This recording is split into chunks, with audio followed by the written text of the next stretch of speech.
that doesn't learn as well. Ooh, a genetic basis for intelligence. What was much less appreciated in that landmark study that got picked up by the media left and right is take those genetically impaired mice and raise them in a much more enriched, stimulating environment than your normal mice in a lab cage, and they completely overcame that deficit. So when one says in a contemporary sense that, oh, this behavior is genetic, to the extent that that's even a valid sort of phrase to use, what you're saying is there is a genetic contribution to how this organism responds to environment. Genes may influence the readiness with which an organism will deal with a certain environmental challenge. You know, that's not the version most people have in their minds. And not to be too soapboxing, but run with the old sort of version of it's genetic, and it's not that far from a history of eugenics and things of that sort. It's a widespread misconception, and it's a potentially fairly dangerous one.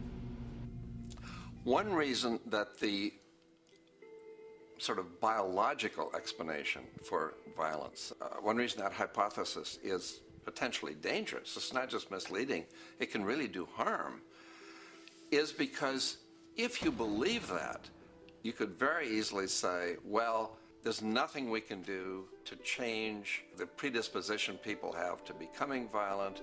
All we can do if somebody becomes violent is punish them, lock them up or execute them. But we don't need to worry about changing the social environment or the social preconditions that may lead people to become violent, because that's irrelevant. The genetic argument allows us the luxury of ignoring past and present historical and social factors. And in the words of Louis Menand, he wrote in the New Yorker, very astutely, he said, "It's all in the genes, an explanation for the way things are that does not threaten the way things are.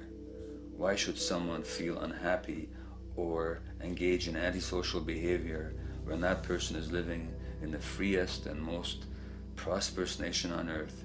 It can't be the system. There must be a flaw in the wiring somewhere," which is a good way of putting it. So the genetic argument is simply a cop-out, which allows us to ignore the social and economic and political factors that in fact underlie many troublesome behaviors.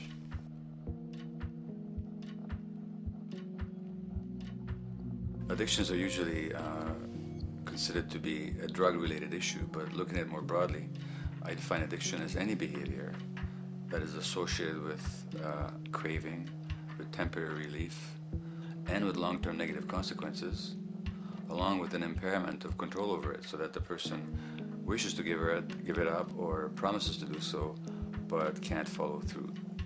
And when you understand that, then you can see that there are many more addictions than simply those related to drugs. So there's workaholism, there's the addiction to shopping, to the internet, to video games.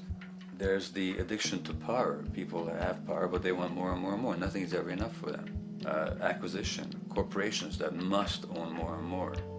The addiction to oil, or at least to the wealth and to the products made accessible to us by oil.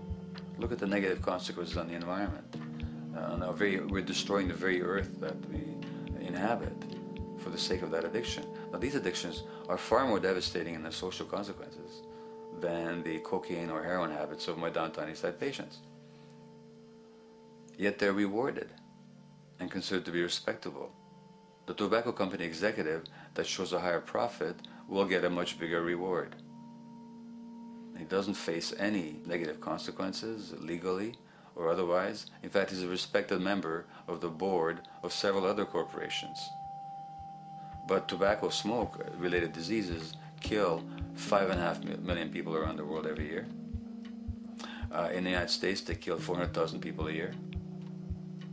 And these people are addicted to what? To profit. To such a degree are they addicted that they're actually in denial about the impact of their activities, which is typical for addicts, is denial.